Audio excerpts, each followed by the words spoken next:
Hello my dears, നമ്മൾ എന്നാൽ discuss ചെയ്യുന്നത് ഓർഗനൈസേഷണൽ സ്ട്രക്ചർ എന്ന് പറയുന്നത് പ്രിൻസിപ്പിൾസ് ഓഫ് അഡ്മിനിസ്ട്രേഷന്റെ സിലബസിന്റെ ഒരു ഭാഗമായിട്ട് വരുന്നതാണ്. അപ്പൊ അതിനകത്ത് ഓർഗനൈസേഷണൽ സ്ട്രക്ചർ ഏതൊക്കെയാണ് എന്നുള്ള കാര്യം നമ്മൾ പഠിക്കാം. എല്ലാവർക്കും നമ്മുടെ ക്ലാസ്സിലേക്ക് സ്വാഗതം. ആദ്യമായിട്ടാണ് നമ്മുടെ ചാനൽ കാണുന്നവരുണ്ടെങ്കിൽ എൻ്റെ പേര് സിജി ബിജു എന്നാണ്. അപ്പം ഇവിടെ നമുക്ക് ഒരു ഓർഗനൈസേഷന്റെ സ്ട്രക്ചർ കൊണ്ട് ഉദ്ദേശിക്കുന്നത് in order to accomplish the goals of a business unit effectively, management should create a structural relationship among the different departments and individuals among therein.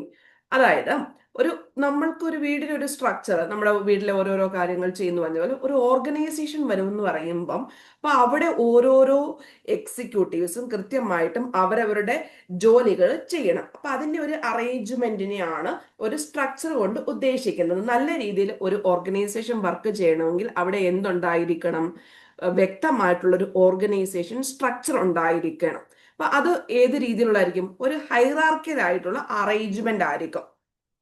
Developing a sound organization structure is essential for success in management. There are several forms of organizational structure, and an enterprise can select any of these to suit its requirement. ഇപ്പൊ ഇഷ്ടം പോലെ organisational structures ഇപ്പൊ available ആണ്. അപ്പൊ നമ്മൾക്ക് ഇഷ്ടമുള്ളത് നമ്മളുടെ കമ്പനിക്ക് അനുസരിച്ച് സെലക്ട് ചെയ്ത് മാറ്റാവുന്നതാണ്. The form of organisation structure is based upon the nature and size of the business unit. ഇത് എങ്ങനെയാണ്? ആ ഒരു ബിസിനസിന്റെ വലിപ്പത്തെയും അതിന്റെ സ്വഭാവത്തെയും ആശ്രയിച്ചിരിക്കുന്നു. അപ്പൊ ഇത് ഫോം ഓഫ് ഓർഗനൈസേഷൻ സ്ട്രക്ചർ എന്ന് പറഞ്ഞിരിക്കുന്നത് എന്തിനെ ബേസ് ചെയ്തെന്ന് ചോദിച്ചു കഴിഞ്ഞാൽ എന്ത് പറയണം? Nature and size of the business unit ആണ്. ഓക്കെ, അപ്പൊ നമ്മളുടെ സമൂഹത്തിൽ അവൈലബിൾ ആയിട്ടുള്ള ഏതൊക്കെ ഓർഗനൈസേഷൻ ആണ് നമ്മൾക്ക് നോക്കാം. സ്ട്രക്ചർ, ലൈൻ ഓർഗനൈസേഷൻ ഉണ്ട്, ഫങ്ഷണൽ ഓർഗനൈസേഷൻ ഉണ്ട്, line and staff organisation, committee organisation, project organisation, matrix organisation and free form organisation. ഈ 7 നമ്മൾ കൃത്യമായിട്ട് പഠിച്ചു വെച്ചിരിക്കണം. അപ്പം അതിന്റെ പേര് ആദ്യം പഠിച്ചു വെക്കണം. കാര്യം നമ്മൾക്ക് എസ്സേ പോലെ എഴുതാനല്ല പരീക്ഷയ്ക്ക് വരുന്നത്. അപ്പൊ ഈ ഒരു കുറെ ഓപ്ഷൻസ് തരും. ഒന്നിനകത്ത് ലൈൻ ആയിരിക്കും, അല്ലെങ്കിൽ കമ്മിറ്റി, മെട്രിക്സ് ഓർഗനൈസേഷൻ. അപ്പൊ ആ ഒരു സ്ട്രക്ചറിനകത്ത് അതിന്റെ ഒരു ഡെഫിനിഷൻ തന്നിട്ട് ഇത് ഏത് ഓർഗനൈസേഷനെ പ്രതിനിധീകരിക്കുന്നു എന്ന് ചോദിക്കുമ്പോൾ നമ്മൾക്ക് ആൻസറിലേക്ക് പോകണം. ആ രീതിയിലായിരിക്കണം നിങ്ങളുടെ പഠിത്തം എന്ന് പറഞ്ഞിരിക്കുന്നത്. സോ ഇപ്പൊ നമ്മൾ ആദ്യം ഇന്ന് പഠിക്കാൻ പോകുന്നത് ലൈൻ ഓർഗനൈസേഷൻ എന്താണ് എന്നതാണ്. അപ്പം അതിന് മുമ്പ് തന്നെ ഈ പേരുകളും കൃത്യമായിട്ട് പഠിച്ചു വെക്കണം. ലൈൻ എന്നുണ്ട്, ഫങ്ഷണൽ ഓർഗനൈസേഷൻ ഉണ്ട്, ലൈൻ ആൻഡ് സ്റ്റാഫ് ഓർഗനൈസേഷൻ ഉണ്ട്, കമ്മിറ്റി ഓർഗനൈസേഷൻ. എന്തൊക്കെയാണ് എന്നോടൊപ്പം തന്നെ മനസ്സിൽ പറയുന്നു നോക്കുക. Line, functional, line and staff, committee, project, matrix, free form organisation. Line, functional, line and staff, committee, project, matrix, free form. Clear ആയെന്ന് വിചാരിക്കുന്നു. അപ്പൊ നമ്മൾ ഇന്ന് പഠിക്കുന്നത് ലൈൻ ഓർഗനൈസേഷൻ എന്താണ്, അതിന്റെ മെറിറ്റ്സ് എന്താണ്, ഡിമെറിറ്റ്സ് എന്താണ് എന്നാണ്. അപ്പം this is the otherwise called scalar or military form of organization. ഇപ്പൊ ഇതെന്ന് പറഞ്ഞിരിക്കുന്നത് ലൈൻ ഓർഗനൈസേഷൻ നമ്മളുടെ സമൂഹത്തിൽ പണ്ട് പുരാതനം മുതലേ ഉണ്ടായിരുന്നതാണ്. അപ്പൊ ഇതിനെ നമുക്ക് ഒരു സ്കെയിലർ എന്നോ മിലിറ്ററി ഫോം ഓഫ് ഓർഗനൈസേഷനോ എന്നൊക്കെ വിളിക്കാവുന്നത് ആണ്. അപ്പൊ അത് എങ്ങനെയാണെന്ന് വിചാരിച്ചു കഴിഞ്ഞാൽ ഒരു വെർട്ടിക്കൽ മാനറിലായിരിക്കും വരുന്നത്. ഇങ്ങനെ ഒരു രീതിയിൽ ഒരു ഹൈറാർക്കിയൽ ലെവലിൽ വെർട്ടിക്കൽ മാനറിലായിരിക്കും, മുകളിൽ നിന്ന് താഴോട്ട് എന്നിട്ടുള്ള രീതിയിലായിരിക്കും അതിന്റെ ഒരു ആ ഓർഗനൈസേഷന്റെ അറേഞ്ച്മെന്റ് എന്ന് പറയുന്നത്. അപ്പൊ ലൈൻ ഓർഗനൈസേഷൻ എന്ന് പറഞ്ഞാൽ സ്കെയിലാർ അല്ലെങ്കിൽ മിലിറ്ററി ഫോം ഓഫ് ഓർഗനൈസേഷൻ എന്ന കാര്യം ഓർത്തിച്ചേക്കാം. ഓൾഡസ്റ്റ് ടൈപ്പ് ഓഫ് ഓർഗനൈസേഷൻ എന്ന് ചോദിച്ചു കഴിഞ്ഞാലും ലൈൻ ഓർഗനൈസേഷൻ ആണ്. Vertical manner from top to bottom എന്ന് പറഞ്ഞാലും ലൈൻ ഓർഗനൈസേഷൻ ആണ്. The persons with the highest authority are placed to the top. അപ്പൊ ഏറ്റവും അതോറിറ്റി കൂടിയ ആള് എവിടെയായിരിക്കും? ടോപ്പിലായിരിക്കും. അതുപോലെ തന്നെ ലീസ്റ്റ് അതോറിറ്റി ഉള്ള ആള് ബോട്ടത്തിലുമായിരിക്കും പ്ലേസ് ചെയ്തിരിക്കുന്നത്. Line executives are directly involve in the performance of the activities of an enterprise and are called doers. അപ്പൊ ഇവരെ വിളിക്കുന്ന പേരെന്താണ്? ലൈൻ എക്സിക്യൂട്ടീവ്സ് ആണ് ഡയറക്ട്ലി കാര്യങ്ങളൊക്കെ പെർഫോം ചെയ്തത്. അവരെ ഡൂയേഴ്സ് എന്നിട്ടാണ് വിളിക്കുന്നത്. Each position in the organisation structure has general authority over a lower position and is in direct chain of command. അതായത് ഇവിടെ നമ്മൾക്ക് എന്താണ്, താഴെയുള്ള ആൾക്കാരുമായിട്ട് മുകളിലുള്ള ആൾക്കാർക്ക് ഒരു കമാൻഡിങ് പവർ എന്നുള്ള രീതിയിൽ ഉണ്ടായിരിക്കും, ഒരു അധികാര പരിധി ആ രീതിയിലായിരിക്കും. ഇപ്പൊ നിങ്ങൾക്ക് കാണിച്ചു തരാം, അപ്പൊ നിങ്ങൾക്ക് മനസ്സിലാവും. അപ്പൊ അതായത് നമ്മളിപ്പോ ഒരു ഓർഗനൈസേഷൻ അല്ലെങ്കിൽ ഒരു ബിസിനസ് സ്ഥാപനത്തിനെ എടുക്കുമ്പോൾ അതിന്റെ ടോപ്പ് ലെവലിൽ മാനേജിംഗ് ഡയറക്ടർക്കായിരിക്കും. അപ്പൊ അതിന് താഴെയായിട്ട് മാർക്കറ്റ് ചെയ്യുന്ന മാനേജർ ഉണ്ടായിരിക്കും, അതിന് തൊട്ട് താഴെയായിട്ട് ഡെപ്യൂട്ടി മാർക്കറ്റിംഗ് മാനേജർ ഉണ്ടായിരിക്കും, ദെൻ സെയിൽസ് എക്സിക്യൂട്ടീവ്, അതിന്റെയും അണ്ടറിൽ സെയിൽസ്മാൻ 1, 2, 3 എന്ന് പറഞ്ഞിട്ടുള്ള രീതിയിൽ. അപ്പൊ ഇങ്ങനെ ഒരു ടോപ്പ് ടു ബോട്ടം എന്തുണ്ടായിരിക്കും, ഒരു അറേഞ്ച്മെന്റ് ആണ് ലൈൻ ഓർഗനൈസേഷനകത്ത് വരുന്നത്. അപ്പൊ നിങ്ങൾക്ക് ഒരു പിക്ചറൈസേഷൻ കിട്ടിയെന്ന് ഞാൻ വിചാരിക്കുന്നു. അപ്പൊ ഈ പറഞ്ഞിരിക്കുന്ന മാനേജിംഗ് ഡയറക്ടർ കമ്മ്യൂണിക്കേറ്റ് ചെയ്യുന്നത് തൊട്ട് താഴെയുള്ള വ്യക്തിയുമായിട്ടായിരിക്കും, മാർക്കറ്റിംഗ് മാനേജർ ഡെപ്യൂട്ടി മാർക്കറ്റിംഗ് മാനേജറുമായിട്ടായിരിക്കും, ഇനി സെയിൽസ് എക്സിക്യൂട്ടീവ് ഡെപ്യൂട്ടി മാർക്കറ്റിംഗ് മാനേജറുമായിട്ടായിരിക്കും, അല്ലെങ്കിൽ ഡെപ്യൂട്ടി മാർക്കറ്റിംഗ് മാനേജർ സെയിൽസ് എക്സിക്യൂട്ടീവിനോടും സെയിൽസ് എക്സിക്യൂട്ടീവ് താഴോട്ടുള്ളവരുമായിട്ടായിരിക്കും ചെയ്യുന്നത്. അപ്പം ഈ ഒരു രീതിയിലാണ് ഏതെന്ന് പറഞ്ഞിരിക്കുന്നത്, ഒരു കമ്മ്യൂണിക്കേഷൻ എന്ന് പറഞ്ഞിരിക്കുന്നത്. ക്ലിയർ ആയി എന്ന് വിചാരിക്കുന്നു. ഇതിനെയാണ് നമ്മൾ ലൈൻ ഓർഗനൈസേഷൻ എന്ന് പറഞ്ഞിരിക്കുന്നത്. അപ്പൊ ടോപ്പിലുള്ളവർക്ക് എന്തുണ്ടായിരിക്കും, താഴേക്കിടയിലുള്ളവരുടെ ഒരു അതോറിറ്റി മനോഭാവം അല്ലെങ്കിൽ ഒരു കമാൻഡിങ് പവർ ഉണ്ടായിരിക്കും. അപ്പൊ ഇത് എന്താണെന്ന് ചോദിച്ചു കഴിഞ്ഞാൽ, ഈ ലൈൻ ഓർഗനൈസേഷനെ നമ്മൾ പ്രധാനമായിട്ടും രണ്ടായിട്ട് തരംതിരിച്ചിട്ടുണ്ട്. പ്യുവർ ലൈൻ ഓർഗനൈസേഷനും ഡിപ്പാർട്ട്മെന്റൽ ലൈൻ ഓർഗനൈസേഷൻ എന്നും നമ്മൾ രണ്ടായിട്ട് തരംതിരിച്ചിട്ടുണ്ട്. എത്രയായിട്ടാണ്? ലൈൻ ഓർഗനൈസേഷനെ രണ്ട് തരത്തിലുണ്ട്. ഒന്ന് പ്യുവർ ലൈൻ ഓർഗനൈസേഷനും and departmental line organisation. Pure line and departmental line organisation. In pure line organisation എന്താണെന്ന് ചോദിച്ചു കഴിഞ്ഞാൽ, all individuals perform the same type of work at any given level. Okay, ഇപ്പൊ നമ്മൾ സെയിൽസ്മാൻ എന്ന് പറഞ്ഞിരിക്കുന്ന വരുന്ന സമയത്ത് അവരുടെ ജോലി സെയിൽസ് ആയിരിക്കും. അത് ആ ഒരു ലൈൻ ഓർഗനൈസേഷനകത്ത് അവരുടെ എല്ലാവരും ഒരേ ടൈപ്പ് ഓഫ് വർക്ക് ആയിരിക്കും വരുന്നത്.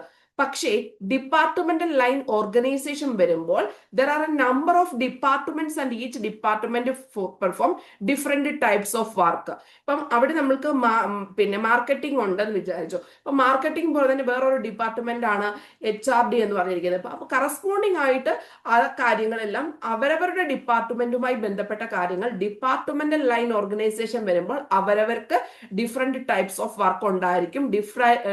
ഡിപ്പാർട്ട്മെന്റ് ലൈൻ ഓർഗനൈസേഷൻ എന്ന് പറയുമ്പോൾ മനസ്സിലാവുന്നുണ്ടായിരിക്കും എന്ന് വിചാരിക്കുന്നു. ഒന്നുകൂടെ പറയാം, ലൈൻ ഓർഗനൈസേഷൻ അത് നമ്മളിപ്പോ എക്സാമ്പിൾസ് പറഞ്ഞു കഴിഞ്ഞാൽ ആ സെയിൽസ്മാൻമാരെ എല്ലാം നമ്മൾ ഒരേ ലൈൻസിലാണ് ഇവിടെ റെപ്രസെന്റ് ചെയ്തത്. അപ്പൊ അവർക്ക് ഏകദേശം ഒരുപോലെയുള്ള ഡ്യൂട്ടീസ് ആയിരിക്കും അനുവദിക്കുന്നത്.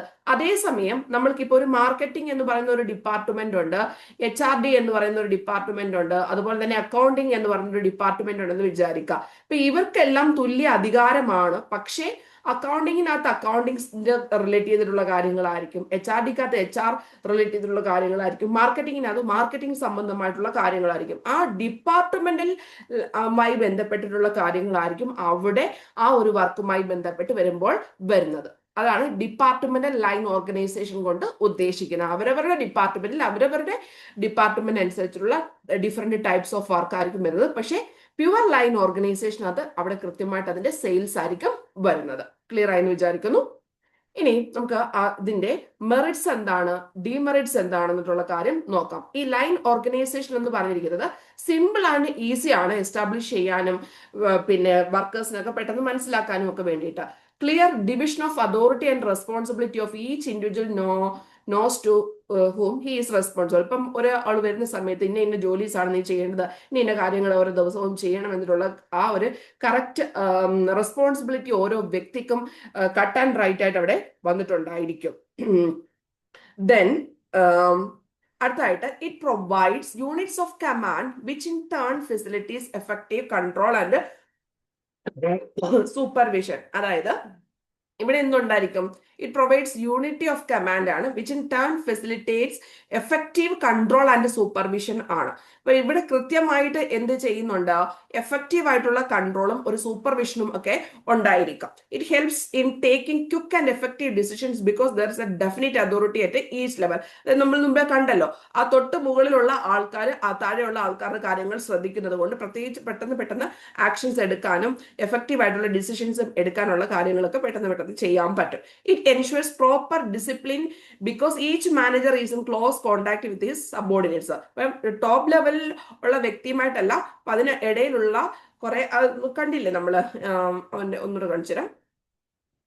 അതായത് ഇവിടുത്തെ മാർക്കറ്റിംഗ് മാനേജർ അപ്പം ഇവിടെ എന്ത് ചെയ്യും? ഇപ്പൊ പെട്ടെന്ന് എന്തെങ്കിലും സെയിൽസ്മാന്റെ എന്തെങ്കിലും പ്രശ്നം ഉണ്ടെങ്കിൽ സെയിൽസ് എക്സിക്യൂട്ടീവ് ഉണ്ടോ, സെയിൽസ് എക്സിക്യൂട്ടീവ് പെട്ടെന്ന് അവരുടെ പ്രശ്നങ്ങൾ അങ്ങനെ പെട്ടെന്ന് അവരവരുടെ അതോറിറ്റീസിനോട് കമ്മ്യൂണിക്കേറ്റ് ചെയ്യാനും, അതുപോലെ തന്നെ എന്തെങ്കിലും പ്രശ്നങ്ങൾ ഉണ്ടെങ്കിലോ പെട്ടെന്ന് ഡിസിഷൻസ് എടുക്കണമെങ്കിലോ ഒക്കെ നമുക്ക് എന്ത് ചെയ്യാൻ പറ്റും? തൊട്ടടുത്ത് തന്നെയാണ് അവരുടെ സബോർഡിനേറ്റ്സ് ഉള്ളത് കൊണ്ട് പെട്ടെന്ന് കാര്യങ്ങൾ കൈമാറാൻ സാധിക്കുന്നുണ്ട്. ഇതാണ് ഇതിന്റെ മെറിറ്റ്സ് എന്ന് പറഞ്ഞിരിക്കുന്നത്. ഒന്നുകൂടെ പറയാം. A line organization is simple and easy to establish. It can be easily understood by workers. ഓരോ വർക്കേഴ്സും വളരെ വ്യക്തമായിട്ട് ഇത് ചെയ്യാൻ പറ്റും. Then clear division of authority and responsibility. അടുത്തായിട്ട് എന്താ നമുക്ക് പറയുന്നത്? It provides unity of command which in turn facilitates effective control and supervision. നല്ല രീതിയിലുള്ള കൺട്രോൾ ഉണ്ടായിരിക്കും, സൂപ്പർവിഷൻ ഉണ്ടായിരിക്കും. Quick and effective decisions because there is a definite authority at each level. Then each manager അവരുമായി ബന്ധപ്പെട്ട് സബോർഡിനേറ്റ്സുമായിട്ട് close ആയതുകൊണ്ട് നല്ല രീതിയിലുള്ള അച്ചടക്കം അവിടെ മെയിൻറ്റെയിൻ ചെയ്തു പോകുന്നുണ്ട്. അപ്പൊ നിങ്ങൾക്ക് അറിയാവുന്ന ഒരു രീതിയിൽ ഉള്ളതായിരിക്കാം. ഇനി ഡീമെറിറ്റ്സ് ഓഫ് ലൈൻ ഓർഗനൈസേഷൻ എന്ന് പറയുമ്പോൾ ഇവിടെ നമുക്ക് എന്തുണ്ട്? With growth and development a line organisation overburdens the top executive with administrative work and he is unable to perform his job properly and effectively. ഇപ്പോൾ മുകളിലുള്ള ആൾക്കാരുമായി ബന്ധപ്പെട്ട burdens the top executive with administrative work and he is unable to perform his job properly and effectively. ആ രീതിയിൽ നല്ല രീതിയിൽ job ഒന്നും ചെയ്യാൻ പറ്റത്തില്ല. Line organisation leads to lack of specialisation because a line manager is responsible for both planning and execution of work. Line organization lead to specialization, lack of specialization because line manager is responsible for both planning and execution of work. Line manager ക്ക് ഒരേ സമയം തന്നെ എന്ത് ചെയ്യേണ്ടി വരുന്നുണ്ട്? പ്ലാനിങ്ങും ചെയ്യണം, എക്സിക്യൂഷനും ചെയ്യേണ്ടി വരുന്നത് കൊണ്ട് കുറച്ച് കാര്യങ്ങളൊക്കെ ലാക്ക് ഓഫ് സ്പെഷ്യലൈസേഷൻ ഇവിടെ പറയുന്നുണ്ട്. പ്രത്യേകിച്ച് ഇതൊന്നും വലിയ രീതിയിൽ എഫക്റ്റീവായിട്ട് നമുക്ക് കാണാൻ പറ്റത്തില്ല, അതായത് റിഫ്ലക്ട് ചെയ്യുന്നതായിട്ട് കാണാൻ പറ്റത്തില്ല. ഒരു പ്രത്യേകിച്ച് ഒരു ഓർഗനൈസേഷൻ ഒക്കെ എടുത്ത് നോക്കുന്ന സമയത്ത് സ്മൂത്ത് ആയിട്ട് പോകുന്ന പോലൊക്കെ തോന്നും. In a line organization communication flows only from top in case of wrong decisions. അതായത് ഇപ്പം എന്തെങ്കിലും ഒരു പ്രൊഡക്റ്റുമായി ബന്ധപ്പെട്ട് ആ പറയുന്ന താഴേക്കിടയിലുള്ള ആൾക്കാർക്ക് എന്തെങ്കിലും പറയണം എന്നിട്ടുണ്ടെങ്കിൽ പോലും പേടി കൊണ്ട് അവർ എന്ത് ചെയ്യത്തില്ല, പ്രോപ്പർ ആയിട്ടുള്ള കാര്യങ്ങൾ മേലിലുള്ളവരെ പറയത്തില്ല. അവരെന്ത് വിചാരിക്കും, അവർ നമ്മുടെ ജോലിയിൽ നിന്ന് പുറത്താക്കുമോ, അങ്ങനെയൊക്കെയുള്ള കാര്യങ്ങളൊക്കെ ഉപയോഗിച്ചിട്ട് ആ പറയുന്ന കമ്മ്യൂണിക്കേഷൻ അവർ പറയുന്നത് അങ്ങ് അനുസരിക്കുന്ന ആ ഒരു മെത്തേഡ് ഓഫ് ഇതാണ് ലൈൻ ഓർഗനൈസേഷൻ. അതായത് അവരെന്ത് പറയുന്നു അതിനനുസരിച്ചുള്ള കാര്യങ്ങൾ നമ്മൾ ചെയ്യുന്നു. ഇവൻ ഒരു പ്രൊഡക്റ്റ് ഡിഫക്റ്റ് ആണെങ്കിൽ പോലും നമുക്ക് അത് ചെന്ന് ഡയറക്റ്റ് ടോപ്പ് ലെവലിലേക്ക് പറയാനുള്ള പേടി പലരെയും സംബന്ധിച്ചിട്ടുണ്ട്. In a line organisation there is a concentration of authority at the top and this may lead to autocratic control which affects the enterprise adversely if the top executives are not efficient. അപ്പൊ top ലെവലിലുള്ള ആൾക്കാർ വലിയ രീതിയിൽ efficient അല്ല എങ്കിൽ complete ആയിട്ടും അതിനെ നല്ല രീതിയിൽ ബാധിക്കുന്നുണ്ട്. In a line organisation there is a concentration of authority at the top and this may lead to autocratic control which affects the enterprise adversely if the top executives are not efficient. അവർക്ക് നല്ല രീതിയിൽ കഴിവൊന്നും ഇല്ല എങ്കിൽ എന്ത് ചെയ്യുന്നുണ്ട്? അവരുടെ authority അവര് ആ കാര്യങ്ങളൊക്കെ കൺട്രോൾ ചെയ്ത് വരുമ്പോഴത്തേക്കും ബാക്കിയുള്ള കാര്യങ്ങൾ ഒരു സ്വേച്ഛാധിപത്യ രീതിയിലേക്കൊക്കെ വരും. അപ്പം എന്ത് ചെയ്യും? നല്ല രീതിയിൽ ആ ഒരു അതായത് നമ്മൾ എപ്പോഴും പറയത്തില്ലേ, നമ്മളുടെ നല്ല രീതിയിൽ കൺട്രോൾ ചെയ്യുക അല്ലെങ്കിൽ നമ്മൾ നല്ല രീതിയിൽ ഇൻസ്ട്രക്ഷൻസ് ഒക്കെ തന്നെങ്കിൽ മാത്രമേ താഴേക്കിടയിലുള്ളവർ നല്ല രീതിയിൽ വർക്ക് ചെയ്യാൻ പറ്റുള്ളൂ എന്ന് പറഞ്ഞതുപോലെ അവരത്രയും അധികം എഫിഷ്യന്റ് അല്ല, അല്ലെങ്കിൽ ആ ജോലിക്കാരെ കൊണ്ട് അത്രയധികം വർക്ക് ചെയ്യിപ്പിക്കാൻ അവർക്ക് കഴിവില്ല എങ്കിൽ അവരും ഓട്ടോമാറ്റിക്കലി ഒരു പരാജയം തന്നെയാണ്.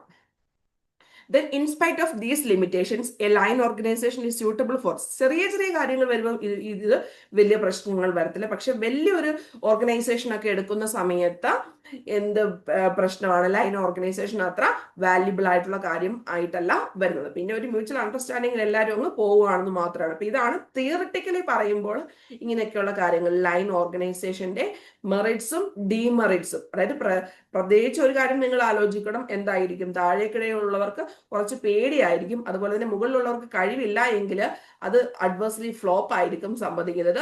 പിന്നെ അതുപോലെ തന്നെ എന്ത് ചെയ്യുന്നുണ്ട്? ഡിസിഷൻസ് ഒക്കെ പറഞ്ഞിട്ടുണ്ടല്ലോ, തെറ്റായിട്ടുള്ള കാര്യങ്ങളൊക്കെയാണ് എടുക്കുന്നതെങ്കിൽ ഇവർ പേടി കൊണ്ട് പറഞ്ഞിട്ടില്ലെങ്കിലും ആ കമ്മ്യൂണിക്കേഷൻ ഫ്ലോ ടോപ്പിൽ നിന്ന് മാത്രമേ ഉള്ളത് കൊണ്ട് പലതും അങ്ങോട്ട് കമ്മ്യൂണിക്കേറ്റ് ചെയ്യാൻ പലർക്കും പേടിയാണ്. ഇനി അടുത്ത ഒരു പോയിന്റ് എന്ന് പറഞ്ഞിരിക്കുന്നത് എന്തായിരിക്കും?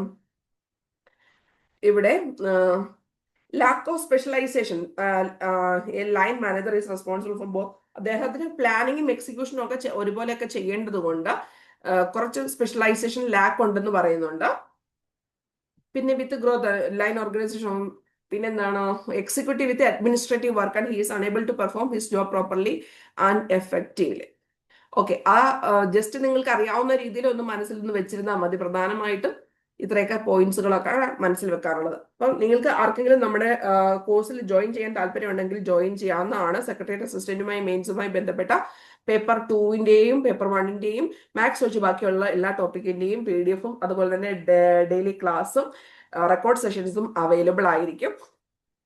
999 രൂപയാണ് ഫീസ് എന്ന് പറഞ്ഞിരിക്കുന്നത്. 185 മാർക്കിനാണ്. ടൈം ടേബിൾസ് കൃത്യമായിട്ട് അതത് ദിവസങ്ങൾ തരുന്നതായിരിക്കും. അതനുസരിച്ച് നിങ്ങൾ കൃത്യമായിട്ട് പഠിക്കേണ്ടതാണ്. എല്ലാത്തിന്റെയും PDF-ഉം അതുപോലെ തന്നെ റെക്കോർഡ് ക്ലാസ്സോ ലൈവ് സെഷൻസോ അവൈലബിൾ ആയിരിക്കും. ഓക്കെ, അപ്പൊ എല്ലാവർക്കും all the very best. Thank you and love you all.